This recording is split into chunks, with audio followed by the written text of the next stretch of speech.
Welcome to the ultimate soccer betting playbook.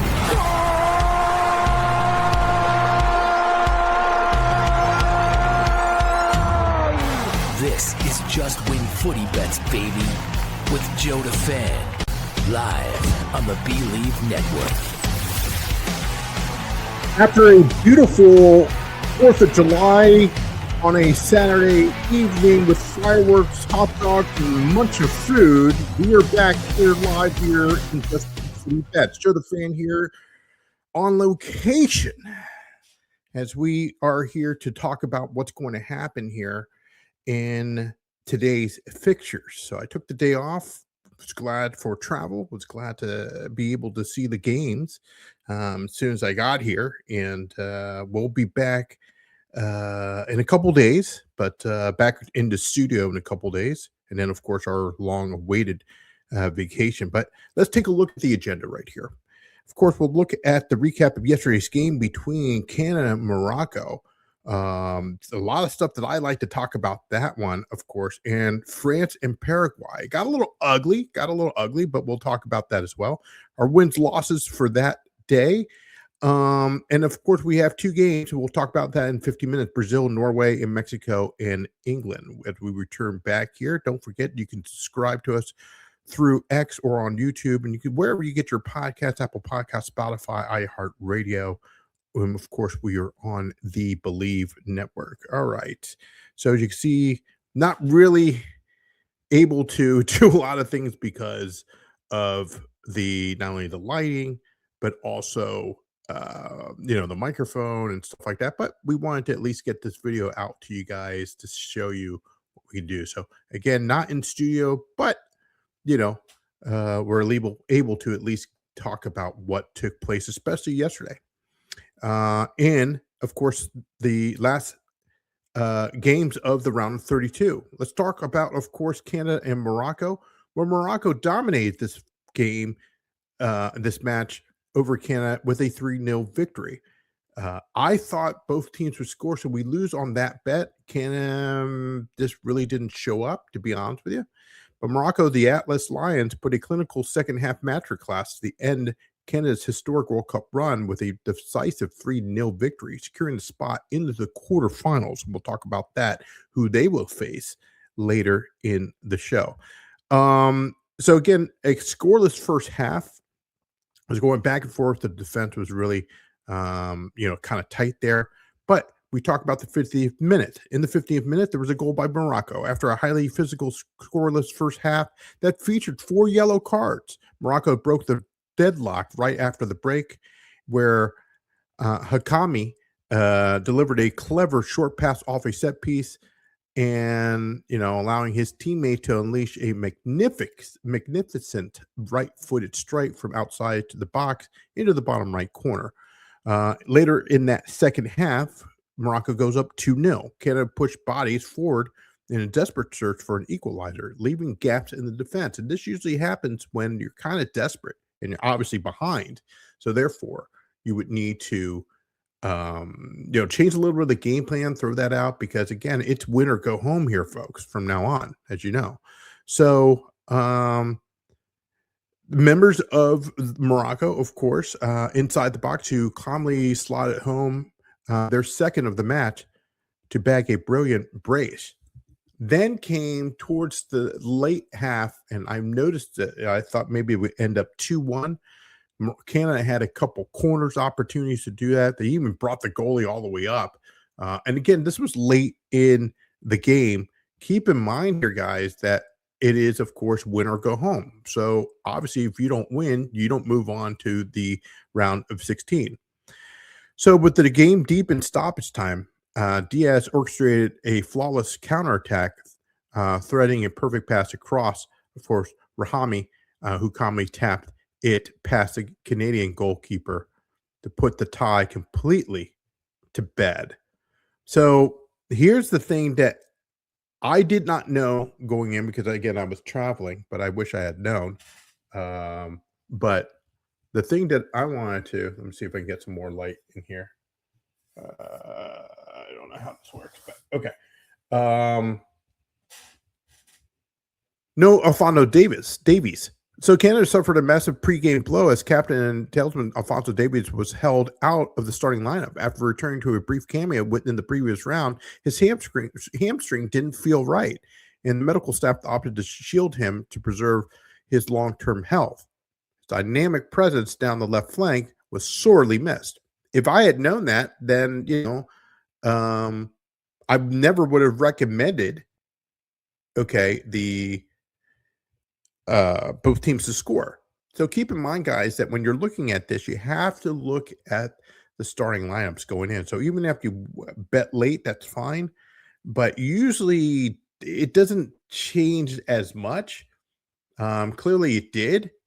And this is a bad beat for us. Clearly a bad beat. But a tale to half. The first 45 minutes were incredibly tight, marked by a physical midfield battle and a heated confrontation that saw yellow cards handed out to Canada's side, and of course Jonathan David alongside Morocco's Hakimi. However, once Morocco found the opening goal in the 50th minute, their tournament experience showed. They completely absorbed Canada's pressing and exploded the counterattack with elite precision. Excuse me.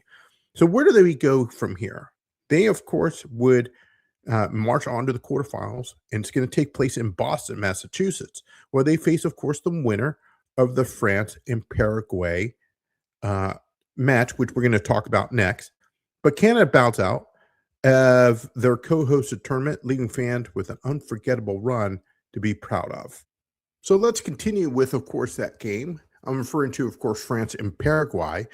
And this was, you talk about it being testy in the Canada-Morocco match. This one is something to completely remember what's going on there. France, of course, wins 1-0 and they qualify. So they will be taking on Morocco, and that's a game that I'm looking forward to. Again, we'll be back in studio to cover that, for the round of 16. But this, of course, this game took place in Philadelphia, in the Philadelphia Stadium, Lincoln Financial, excuse me. Where, of course, this was a very interesting match. It was a highly anticipated physical and at times ill-tempered clash played under blistering heat wave conditions in Philadelphia.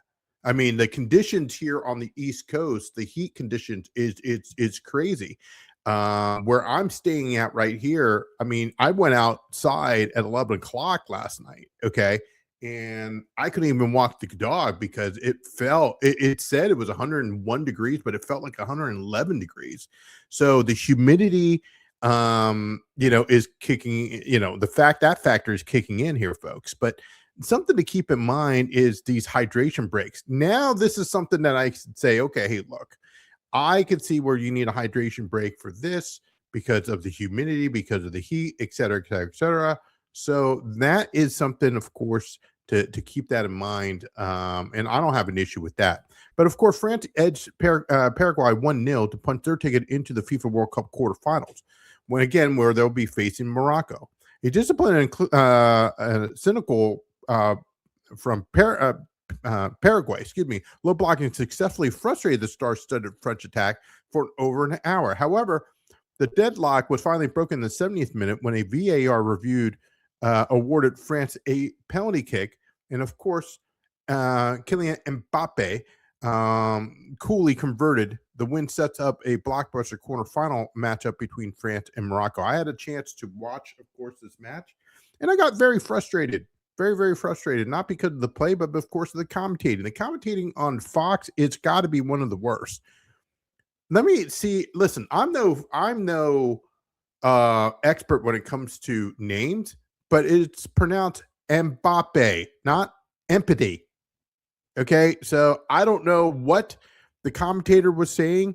I actually couldn't get, of course, Telemundo. I figured out, of course, I'd rather watch it on my my phone right here, guys, that, my YouTube or whatever, because apparently Telemundo doesn't work down here or something. I don't know. It doesn't really matter. The point is the commentating.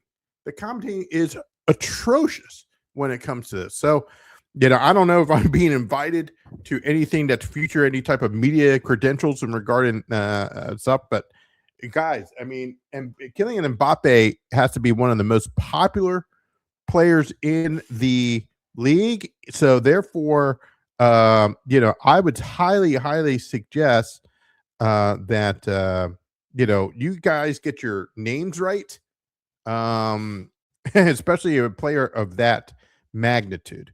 So, anyway, let's move on, of course, to the first half gridlock that took place between Paraguay, fresh off a stunning penalty shootout win over Germany. Set up a rigged 5-4-1 formation. They stiffed, of course, France, dominated the defensive bases, and restricted France's spectacular long-range efforts. France controlled nearly all of the possession, but failed to test Paraguay's goalkeeper, Orlando Gil, before the break. So they go, of course, in the halftime 0-0. But the turning point happened right here. In the 69th, between the 69th and 70th minute, right there, desperate for a breakout. Deschamps, Bradley Percola for Desiree Duru. That was an interesting move, I thought, but it did pan out and it did work out in their favor. And this, of course, took place in the second half. The tactical move paid off instantly. Of course, drove into the box and drew contact from Diego Gomez. Following a VAR review, the referee pointed to the penalty spot. The spot kick drama is something that you have to look at as well. And seeking to rattle the French captain. Several members of the Paraguayan players swamped the area to rough up and scuff the penalty spot, prompting, of course, the Billy to step in and protect the turf, unfazed by the dark arts. And usually that's what you see from Paraguay. Paraguay usually plays a little dirty there. They're not the only South American team that plays dirty. Argentina can make that argument. You can make that argument from Argentina. Uruguay can make it. You make that argument with Colombia. I don't know why they do that. And going away from South America, Mexico can be known to do that as well. But you can't. And I'm surprised where the referee. It didn't seem like the referee was around to kind of observe this, and let alone the side judges. I don't understand I think the integrity of the sport is getting a little out of hand. Anyway, Kylian Mbappe stepped up in the 70th minute and buried, of course, the penalty, sending Gil the wrong way. There was a late game friction that took place. This is the kind of stuff I don't like seeing. I don't like seeing this. I mean, there's countries, it's competitive. I get that. But the match, of course, resolved into a feisty affair late in the second half. Mbappe got into a shoving match with Andreas Cubas. And, of course, Mateus Galazara escaped a clear booking after striking one of the French players in the face during stoppage time. And it's clear as day. If you look at the video, guys, you can clearly see that he does do that. What irritates me is Team USA is getting a straight red card. I know we're going back to what we talked about a few days ago, but I just think you got to call balls and strikes. I know it's a different sport, guys, but okay, across the board. If you're going to call it from one player or one nation, you got to do it for Argentina. When it comes to Messi, you got to do it for other.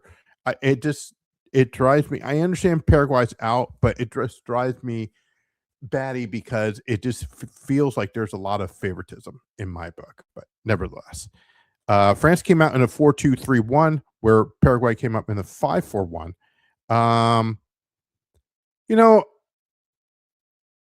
There was talks, there was interviews in the conference. I had a chance to see that as well, where Mbappe was asked about the situations that took place after the game, and he said they thought they were going to come in and play in tuxedos, but we know how to play dirty football as well. And my hat's off to France. I think they kept their composure. I think they need to keep their composure, continue to keep their composure, okay, and just kind of walk away. I just, hey, look, you say what you have to say and just walk away.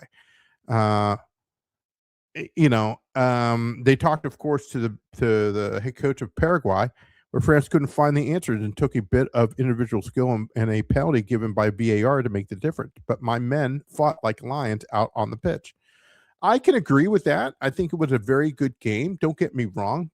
But you don't really handle it that way, the way that I feel that the integrity of the sport, especially, is getting a little out of hand, especially in these last few matches. And of course, with this seventh goal, talk about Kylian Mbappe. Mbappe moves level with Leon Messi for the Golden Boot race. France will travel, of course, to Boston on July 9th as they take on Morocco. And I'm definitely looking forward to that. And the winner there, of course, goes to the semifinals. All right, so I went a little overboard, but I apologize for that. But when we come back, we will have, of course, our two locks of the day here on Just Win Footy Bets.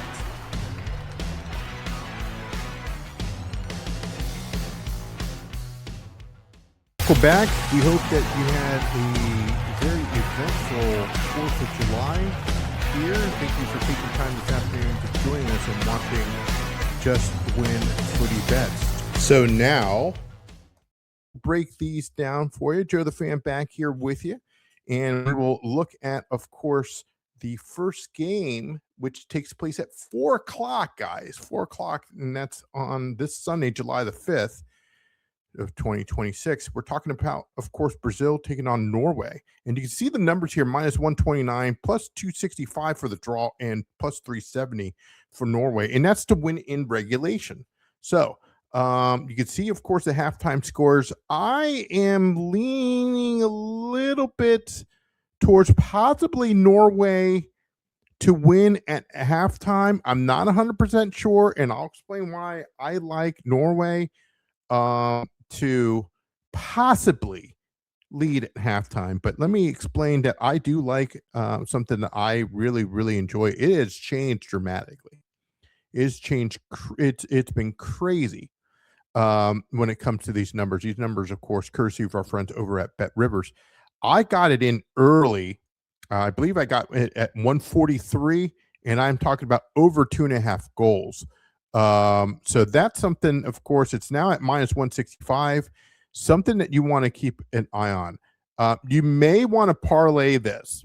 Now, to do this is I'm going to give you a 3-team parlay. And I'm going to tell you what it is, and I'm going to look it up for you and see if it changes anything. But this is what we're going to do. I'm going to go Brazil to move on, meaning to go forward. Both teams to score, yes. And over 2.5 goals. I think you're going to see a lot of fireworks in this game.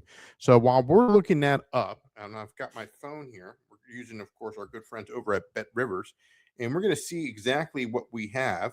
Again, we appreciate the patience that you guys have with us and joining us this afternoon. Hope you guys had a very nice holiday. But let's take a look here. That's over 2.5. Brazil to go through and both teams to score, yes. That's going to be at a plus 140. I love it. I'm going to go 2 units on that. So let me repeat what I just said. Brazil to move on over 2.5 goals, and both teams to score is at plus 140. That, I'm, of course, going to do a 2-unit play. My official pick here is going to be over 2.5 goals for this fixture. Let's break this down, of course. This, of course, is taking place in East Rutherford on 4 o'clock. And I don't think you should. And again, I got it in. I got the play in. I apologize. It's gone up 30 cents here. Over 2.5 goals at minus 133. But now that it's moved, my recommendation is on that 3-game parlay. Look for a bonus, guys, if you want to do that. I personally did a 2-unit play on this. I like that. I like the 3-way parlay for this. Let's move forward. Brazil, of course, the heavy favorites in this, as of course they toppled the Group C and nearly escaped a scare in the round 32, requiring a 95th minute winner from, of course, Montanelli to defeat Japan 2-1. While they aren't the impeccable defensive machine of decades past, they have they are lethal in transition. Of course, I'm referring to the X Factor, Vinny Jr. He is currently having a player of the tournament caliber run, netting 4 goals. Should have been 5 because that's what should have took place last game against Japan, but it kind of hit the post. So 4 goals in the group phase. In Norway, if Norway allows him space to cut inside, he will completely slice them apart. Their former, of course, showed vulnerability on the counter against Japan and Morocco, but their squad depth and unmatched tournament pedigree make them the incredible tough to kill. I don't see Brazil winning in regulation. I think this thing goes into penalties. And that's going to, I'll talk about that right now. Brazil to win in extra time at 8-1. I put a little pizza money on Brazil to win in penalty kicks. I think it does go into penalty kicks, and I think Brazil takes care of business. Let's talk a little bit about Norway. Norway returns, of course, to the knockout stage for the first time since 1998 after advancing as runner-up in Group I. They come into the game following a thrilling 2-1 victory over the Ivory Coast. Erling Haaland, we've talked about him throughout this tournament. The powerhouse striker has already smashed 5 goals in this tournament, fed by the brilliant vision of Martin Odegaard. Norway's link-up play is capable of carving through any backline. They only know one speed, and that is, of course, attack. Statistically, both teams have scored in 10 of Norway's last 11 international matches. They don't have the defensive structure to part with the bus, so expect them to trade blows with, of course, Brazil. Again, something to keep in mind, who I was concerned. Of course, of Casemiro. If Casemiro is in, I think Brazil's got a huge shot. If he's going to be pulled out, just like we talked about with Alphonso Davies, when they're warming up, I'm not going to be happy about that. I think Casemiro will play. I think he should play. But the match hinges entirely on whether the center back can isolate, of course, Haaland. In this case, Casemiro can do that. I think Bruno can also successfully screen the midfield to cut off, of course, Odegaard's supply lines. Haaland, of course, can go ghost. However, if Norway does transitions quickly and forces Gabriel into isolation 1v1 physical battles with Haaland, the tournament favorites are in deep trouble. I think they're going to be a little bit in deep trouble. Here's my prediction. While Norway has famously weird historical hoodoo over Brazil, being one of the few nations with an unbeaten record against them, tournament depth and knockout experience favor, of course, the South American team in Brazil, which their bench options like Endrick and Martinelli, which we talked about earlier in this segment, offer lethal late game adjustments that Norway simply cannot watch. That being said, neither of these teams is built for a boring 0-0 game. So expect a lot of fireworks. That's why I'm suggesting over 2.5 goals. That's going to be my one unit play for that. I do see 3-2 Norway after 90 minutes. I clearly see both teams to score. I see over 2.5 goals. I, again, see Brazil moving forward to the round of, to the next round, of course, but to the semifinals. But I just think that Haaland, of course, he is ruthless. He's in an international form that handles the biggest stages perfectly. Expect that Vinny Jr. over 1.5 shots on target.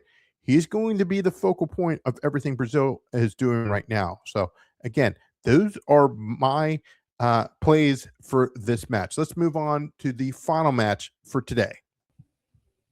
Of course, I'm referring to Mexico taking on England. And you can see the numbers right there, folks. Plus 210 for Mexico. Halftime at plus 215. England at plus 143. I'll tell you this. I really do like this game to go draw at halftime. I'm going to put a little pizza money on that. If either team is going to score, it's going to happen, okay, late in the game. Let me explain. It's either Mexico's going to come out swinging, okay, and they'll go up 1-0. England's going to fight back before the end of regulation in the first half, and they will score it and be 1-1.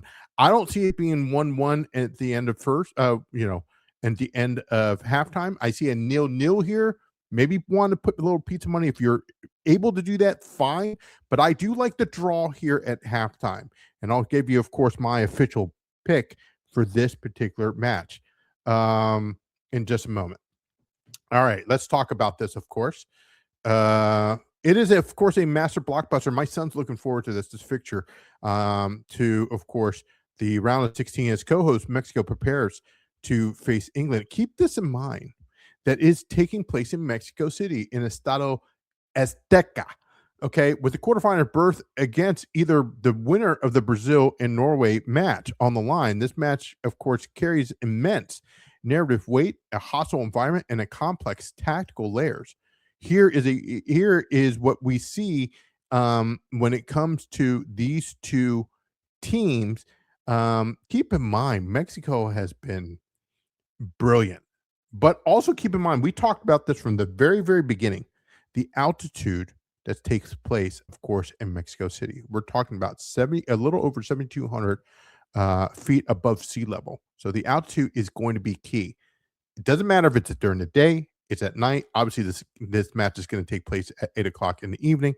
But, of course, the winner here moves to the quarterfinals in Miami.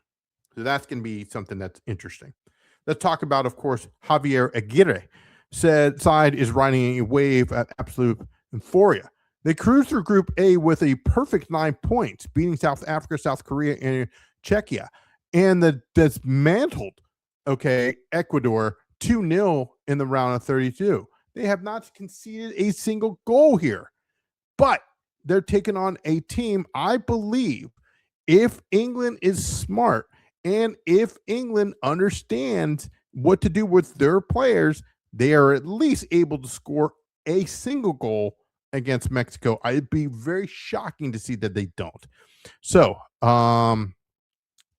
as I alluded to, of course, Mexico has not conceded a single goal yet in this tournament and boosts, of course, an incredible 13 competitive unbeaten streak on home soil.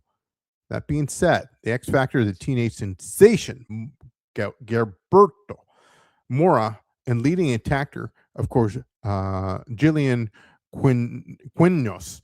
3 goals are injected with confidence alongside the veteran leadership of Raul Jimenez. Tuchel.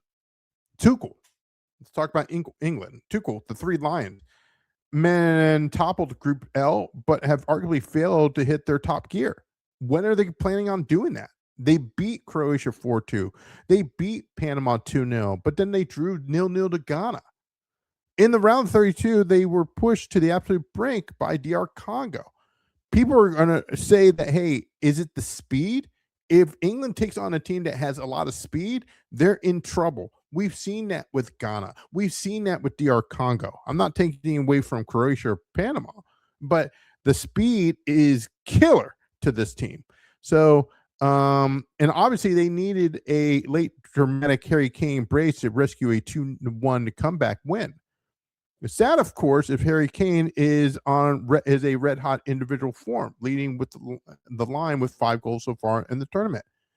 The X factor here is Jude Bellingham. He's the young lad, and Declan Rice providing world-class quality in the midfield. We talked about saying, hey, where's Cole Palmer?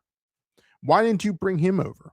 The other thing that you should have, the lad that you should have brought over, I mean, it's Phil Foden. I don't understand it, but I'm not England, and, I wish them, of course, the best of luck. I think that experience would have worked for him, but whatever.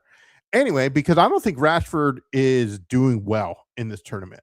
That's my one knock that I have on England. But playing over 2,200 meters above sea level in Mexico's ultimate 12th man, the ball flies faster and the air is noticeably thinner.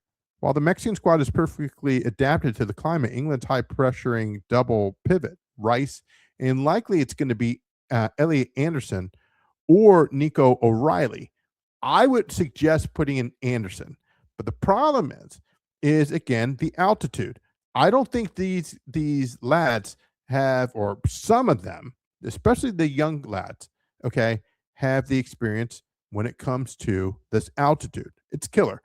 They will, of course, have to manage their lungs capacity carefully. If England burns through their energy in the first 60 minutes, Mexico's transition game will tear them apart late in the game. I truly do see that. This is a very, very, very tough game to call, my friend. Okay. I'm going to go with Mexico in extra time 2-1. I'm going to pull that up. I do see where England goes through. I could see that. But this has the making of a grueling, low scoring classic. I really do see that. So if we look at this World Cup, and you look at, of course, the goals here, you could see that under 2.5 is at -177. What I'm going to suggest is I'm going to go with, of course, under 2 goals. That's at +107. I'm going to go with a 1 unit play there, and that's going to be my 1 unit play. Okay. Under 2 goals at +107. I think it goes into extra time, and I think it goes to 2-1 Mexico. I just don't see where, and I did publicly state that, hey, Mexico is a team to move forward. I put a little pizza money on that, but I expect, of course, Mexico to compress the space early on, making it hard for England to find rhythm in the thin air. England's sheer talent will likely break Mexico's clean sheet streak, but the altitude exhaustion will catch up to the Three Lions in the later stages. I do believe that. I think Mexico capitalized on a tired England squad in extra time to exact revenge in the 1966 and advance to their quarterfinals. I just think that, of course, England is in trouble, but I don't think they need to look ahead of who they will face, hey, possibly Norway or Brazil or anything like that. They need to focus on this. The altitude will be killer. I would also look into the weather. Weather also plays a factor into this. If it's going to be raining, etc., expect a very, very low scoring match. But give me under 2 goals on the Asian handicap at +107 as we, of course, return to the main screen here. Guys, I want to thank you very much for joining us this afternoon. Enjoy the fixtures and the matches. Don't forget to hit the like button, and the notification tells you when our new video will come out. We'll be back, of course, tomorrow to talk about Team USA. I'm looking forward to that matchup as well, but taking on Belgium, and that's going to be one of the matches. Also, scan the QR code on the bottom right corner. Takes us to our VIP membership. It's $4.99. That's about 15 cents a day. We cover over 20 plus leagues, UFC, NFL that's coming around the corner, college football, college basketball. We got NBA. Obviously, we just finished it, so it's going to come around again. The NHL. We have the English Premier League, the return of Major League Soccer, La Liga MX. We've got, of course, La Liga, Serie A. The list goes on and on. We've got to cover also the WNBA that's currently going on, Major League Baseball that's currently going on, Canadian Football League that's currently going on. And of course, Zuffa boxing, and we're going to have a hell of a lot more things that we're going to be covering. So we're starting to expand. We're looking great right now, and expect some changes, especially this fall. We're less than a month away. Hopefully, our app will be ready to go for August 1st. Well, good luck to everybody here with their fixtures, and I wish everybody the best of luck. Thanks for watching, and we will see you next time. Take care.